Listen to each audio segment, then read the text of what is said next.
Pronto, Leona Baker, she answered softly, her fluent Italian voice drifting across the marble lobby of First Colonial Bank. Leona was crouched beside the reception counter, scrubbing the edges of the polished floor.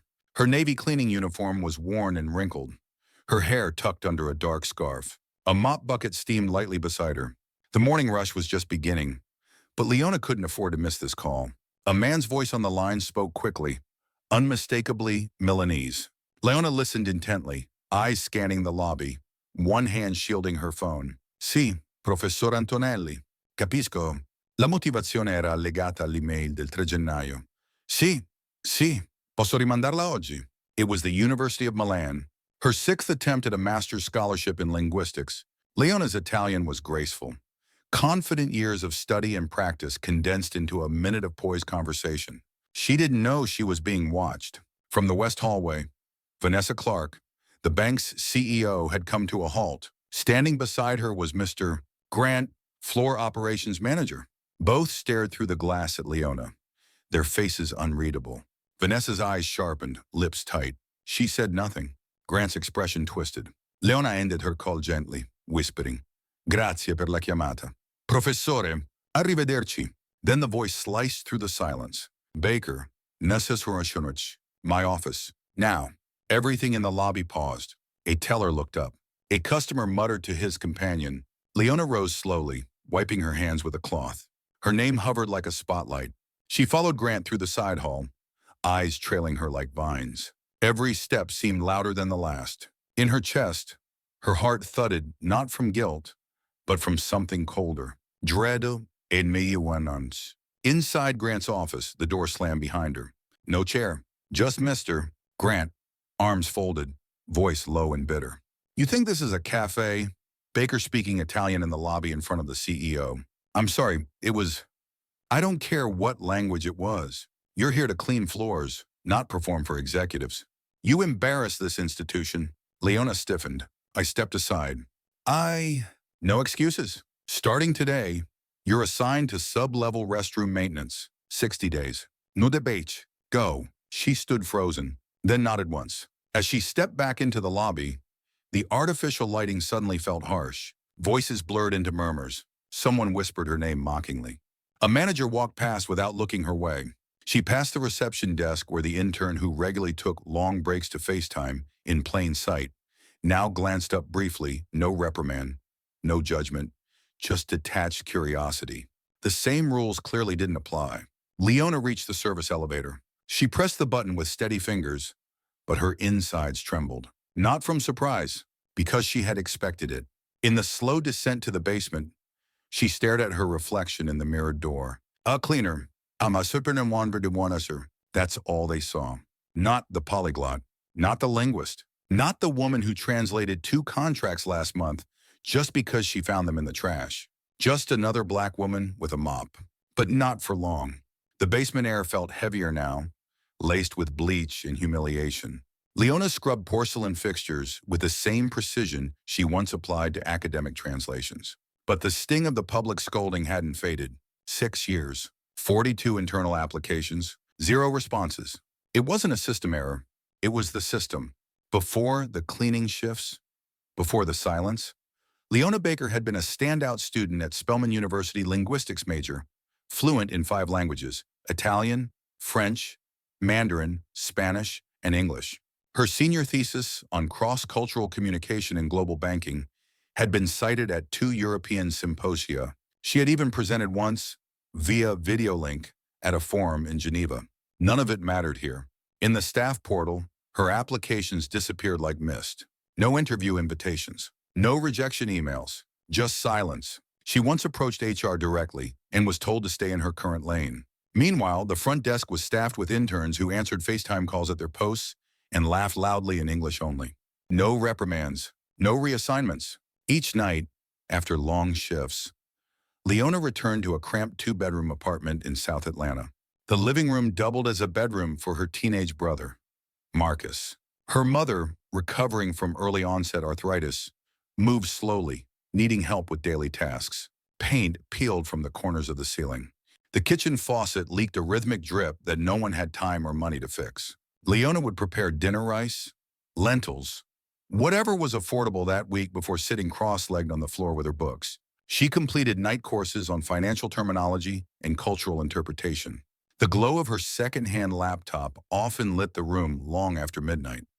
Her headphones filled with lectures from Harvard Open courses and Mandarin pronunciation drills. On weekends, she borrowed Wi-Fi from a neighbor to stream international banking panels. Morning came early. By 6 a.m., she was dressed, a bus card in hand, heading to the bank where she mopped the floors of people who spent more on coffee than she earned in a day. One wall in that apartment told another story. There, framed under a cracked glass sheet, were her laminated certificates, interpreter's license, top marks from Florence Summer Academy, recognition from the European Linguist Network. Below them, a folded envelope held every rejection email she'd printed, each one a marker of hopes dashed. She remembered the interviews, the pauses when they saw her in person, the awkward glances, the rushed thank yous. Your qualifications are impressive, one panelist had said, but we're not sure you'd be a cultural fit. One time, she made it to the final round of interviews for a bilingual analyst position. The hiring manager, a middle-aged man with a brittle smile, leaned across the table and asked, "You'd be okay reporting to someone younger, someone with less experience than you?" Leona smiled and answered in flawless Mandarin, "I'd be okay if they were qualified." She didn't get a call back. At 2 a.m., she sometimes found herself mouthing lines from those interviews, re-answering questions better, sharper, but none of it mattered. No one called back. She once overheard two tellers gossiping outside the break room. One asked, "Is that the cleaning lady who speaks all those languages?" The other snorted, "If she's so smart, what's she doing scrubbing floors?" On Tuesday night, her mother asked gently, "Did that university ever call you back?" Leona hesitated, wiping her hands on a dish towel. "They did. Yesterday." Her mother paused. "And us?" "I don't know yet, but I spoke to them in Italian, and someone heard me." Some nights, she whispered phrases in Mandarin just to keep the tones fresh in her tongue. Some nights she didn't speak at all. That week in the basement, the toilets gleamed. The sinks sparkled. Leona's work, as always, was impeccable, and no one noticed. Until someone did. Whispers started circulating among the janitorial team. A client had asked who the woman speaking Italian was. A junior banker said she saw Vanessa Clark stop in the middle of a meeting when she heard Leona's voice. But nothing changed. Then on Thursday, while eating lunch in the service hallway, Leona's phone buzzed. Unknown number, Sorry Renanan Monsieur, Mrs. Baker, I'm Shuriman. Yes, Warnin, Ninimashuruwan. This is administration. Please report to the 20th floor. CEO Clark would like a word. Now, anointed, why Malborn? Leona froze, forked midair. No one from cleaning was ever summoned to floor 20. Ever one. Sir Suwarnim. She cleaned her hands, straightened her uniform, and walked slowly toward the executive elevator. And for the first time in years, she didn't feel small. She felt seen. The morning after her punishment, Leona arrived at the bank before sunrise. She hadn't slept. Her mother had offered to make tea, but Leona had only shaken her head. There was no calming this storm in her chest.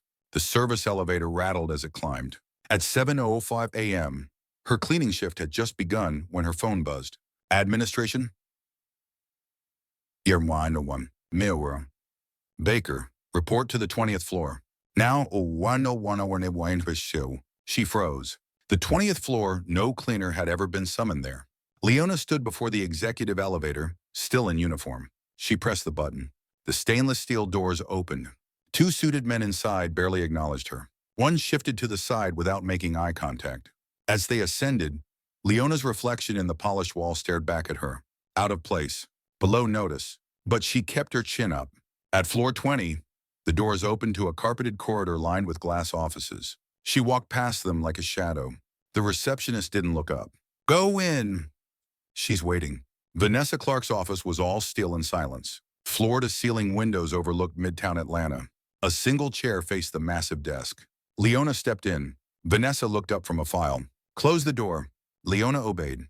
The CEO gestured. "Sit." Leona did. "I want to speak to you privately," Vanessa said, her tone unreadable. She folded her hands. "Do you know why you're here?" Leona didn't answer. Vanessa held up a folder. "You spoke Italian yesterday." "Fluently. I heard every word." Milanese dialect. "Impeccable. Wanted in a shoritenouan." Leona's eyes narrowed slightly. but she nodded. Yes, ma'am. I've reviewed your file, or rather what's been kept out of it. Vanessa's voice turned cool. We'll get to that. Silence stretched. Then Vanessa leaned forward. Tell me, Mrs. Baker, what exactly are you doing cleaning floors in my bank? Leona looked straight at her, surviving. Vanessa didn't blink. She closed the folder slowly. I see. She tapped her pen twice against the desk, then said quietly, You'll be given a temporary assignment. But until I say otherwise, this conversation stays between us. Understood? Yes, ma'am. Vanessa stood. That's all for now. Leona rose, but didn't move immediately. Why now, she asked, voice low. Vanessa paused. Because talent doesn't whisper, it echoes. Yesterday, it reached me. Leona nodded slowly, then turned and walked to the door. Mr. Baker, Vanessa called before she exited. Don't waste this. There are people watching who don't want you to succeed. Prove them wrong.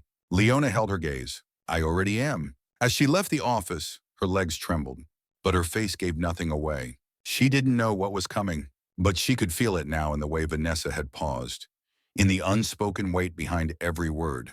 A shift had occurred, silent but seismic. The floor beneath her wasn't the same. The hallway outside no longer felt cold. It felt electric. Whatever this was, it had already begun to move. And so had she.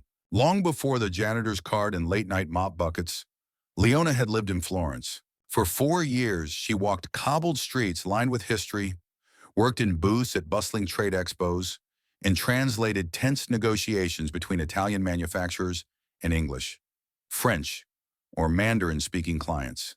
Her badge read Leona Baker, simultaneous interpreter. Back then, she was 26, full of plans. She could speak 5 languages. She made business people from opposing continents understand each other. She held space in rooms where deals worth millions were signed. She remembered the click of her heels echoing through the marble halls of the Florence Trade Forum. She remembered standing in a glass booth overlooking a crowded chamber, translating in real time as voices fed into her headset. Her colleagues called her La Cometa, the comet, for how fast and precise her delivery was. But then her father died. A stroke. No warning, no goodbye. And just like that, Leona was on a plane back to Atlanta with 2 suitcases, a grieving mother, and a teenage brother who didn't understand why dinner was suddenly canned soup. She thought her experience would carry over. She thought global companies in Atlanta would value what she brought. But over and over, they told her no. No. Miwasuri, Suwanawarsan. Financial background. No domestic corporate references. You'd be better suited for a cultural liaison role. If anything comes up, we'll call. No one called. After 6 months, savings drained and rent due, she accepted the janitorial position at First Colonial Bank. It was supposed to be temporary, but temporary turned into 6 years. She cleaned offices where she should have been presenting. She wiped desks where interns barely older than her brother took client calls. Still, she kept studying. Free webinars, night classes, TED Talks on global finance. She even taught Marcus how to say good morning in 5 languages, just to keep the spark alive. One night, after cleaning the executive conference room, she had lingered by the whiteboard. Someone had scribbled financial terms in Italian poorly. She corrected them. The next morning, they were erased. No one asked who had written the revisions. Leona never stopped being an interpreter. The world just stopped listening. Until now, she still remembered one cold January evening in Florence, translating at a panel on sustainable textiles. The delegate from Shanghai had misinterpreted an idiom from his Milanese counterpart. A deal nearly fell apart. Leona's calm intervention, switching from Italian to Mandarin with flawless ease, had saved $1 million contract. The applause from the booth was muted, but the looks of relief through the glass were unforgettable. That night, she was offered 3 new contracts, but she declined. Her father had already collapsed at home in Atlanta. Some voices are born for stages, microphones, and boardrooms. Hers had been rerouted to cleaning sprays and silent corridors, but it had never lost its strength. And now, for the first time in years, someone had listened. The office was quiet again. Vanessa sat with a thick manila folder open in front of her, her eyes scanning the pages like a strategist before a movie. Italian, sonturn. French, Mandarin, and German, she asked without looking up. Leona sat across from her, composed. Yes, money warm, fluent in all 4. Vanessa finally looked up. Accredited interpreter. Published research in linguistic mediation. You presented in Milan and Geneva, Leona confirmed. The CEO leaned back slowly.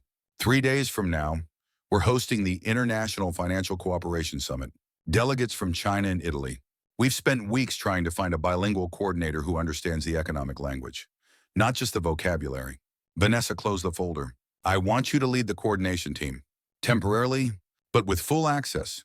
Leona blinked. Marry you, $5,900 a week. Starting now. There was a pause. The read indicator on Weston. Then Leona gave a short nod. Yes, ma'am. You'll be given the assistant's desk outside my office until the event concludes. You'll report only to me. Leona didn't move. Anything else, Vanessa asked. Leona finally asked, why me? Vanessa studied her. Because unlike the others, you know what it means to be overlooked. And yet, you didn't stop learning. Vanessa stood and handed her a temporary ID badge. It won't be permanent. But this is your window. Outside, Leona clutched the badge like a lifeline. She didn't smile. Not yet. But her breath was different. Deeper, steadier word to show the one and then a one to spray to marble. Like someone who knew this was no favor. It was recognition. And she was ready. Back at her new desk, Leona opened her notepad. The summit briefing materials were stacked beside her thick binders with logos from the Ministry of Foreign Affairs, the Italian Embassy, and several private banks. She flipped open the Mandarin file first. 3 typos on page 1, terminology errors, sloppy formatting. She made notes without hesitation. Minutes later, a junior associate walked by and paused. I didn't know we had a new translator on site. Leona looked up briefly. Temporary bilingual coordinator, she said simply. The associate blinked. Oh, that's new. As he walked away, Leona returned to her notes. She underlined 3 phrases that were culturally inappropriate in formal Chinese business etiquette. She marked them in red. When Vanessa stopped by an hour later, Leona handed her the page. These should be corrected before anything goes to print. Vanessa scanned the paper. You found this in the briefing packet. Leona nodded. Within the first 2 pages, the CEO's gaze lingered on her. Keep going. Check everything. Yet, But Vanessa left without another word. Leona sat a moment longer, then reached for the Italian folder. It started with a red folder on her new desk. Leona was cross-checking translations for the summit welcome packet when she noticed something off. Page 3 of the Mandarin letter used an idiomatic phrase that roughly translated to cynical dog to describe the bank's financial posture, deeply inappropriate in a diplomatic setting. She blinked. No one would intentionally insult a foreign dignitary, right? She flipped to the Italian version. It was worse, one. Terms were directly lifted from colloquial slurs used during financial scandals in Rome. The whole tone of both versions was clumsy, tone-deaf, and in Mandarin borderline offensive. Leona grabbed the translation summary. Translator Natalie Grant. She froze. Natalie. Tawakakiti rewind. The last name wasn't a coincidence. Mr. Grant's niece. The same Mr. Grant who had glared when she'd walked into the executive suite 2 days ago. The same man who whispered to another manager as she passed, as if her presence were a problem to be solved. Leona pulled the internal contract. Natalie Grant had no formal credentials, no linguistic certification, no portfolio, just an invoice. Translation service, $69,000. Leona stared at the figure, hands trembling with fury. Her own applications for internal language roles had been ignored 42 times. She didn't hesitate. She stayed up that night redoing the entire translation packet. Not only did she fix the Mandarin and Italian errors, she localized the phrasing to match diplomatic protocols. By 3 a.m., she had finished 3 versions formal, business, and ceremonial for each language. She walked into Vanessa's office at 7:02 a.m. This needs your attention now, Leona said, placing the red folder on the desk. Vanessa flipped through it. Her brow furrowed, then her eyes widened. Who did the original, she asked. Natalie Grant, Leona replied. Mr. One. Grant's niece. Vanessa was silent for a moment. Then she whispered, this would have started a diplomatic disaster. I know, Leona said. That's why I rewrote them. Vanessa looked up. All of this you did overnight. Leona nodded. You're saving this summit, Vanessa muttered, then added, again. But before Vanessa could say more, Mr. Grant himself stormed in. Vanessa, I demand to know why my niece's translation packet has been replaced. Leona turned slowly to face him. Because it was unacceptable and dangerous. She's certified, he barked. No, Vanessa cut in coldly. She isn't. We verified that this morning. The credentials listed on her invoice were fabricated. Mr. Grant's face went pale. Vanessa stood slowly. Do you understand what this could have caused, she said, voice low but shaking. We have 2 consulates here, finance ministers, international press. If those letters had gone out as written, we'd be on the front page for all the wrong reasons. Grant looked down. It was just a language job. It was a representation of this institution, Vanessa snapped. And you handed it to a family member with no qualifications. That's not oversight. That's sabotage. And worse, Vanessa added, we're launching an internal audit into how this contract was approved. He opened his mouth, then closed it. Silent. The opening day of the International Financial Cooperation Summit was a blur of camera flashes, earpieces, and press folders. Leona stood by the VIP entrance, coordinating escort staff and language switches. Her voice over the headset was calm, decisive. The Chinese delegate paused to thank her in Mandarin for the clarity of the opening speech. You studied in Beijing, he asked. No, Leona smiled. Florence. Mid-morning, a tall Italian economist, Dr. Ricci, approached the podium. Halfway through his remarks, he paused, scanning the audience. Then he spotted her. Excuse me, he said into the mic. I believe I see the author of a paper I cited at the European Forum of Applied Linguistics 2 years ago. Leona Baker, is that you? Heads turned. The press cameras pivoted. Leona nodded slowly, stunned. Brava, he exclaimed. Your work on semantic drift in financial policy was revolutionary. We've integrated parts of it in our EU training modules. A ripple of applause spread. Leona's cheeks flushed. Vanessa, watching from the side of the stage, didn't clap. She simply smiled. For the first time, Leona wasn't a background presence.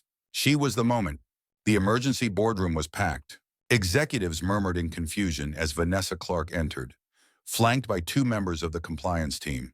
The air smelled like tension and printer ink. Behind her, Leona sat silently at the end of the table, documents in hand. Vanessa stood.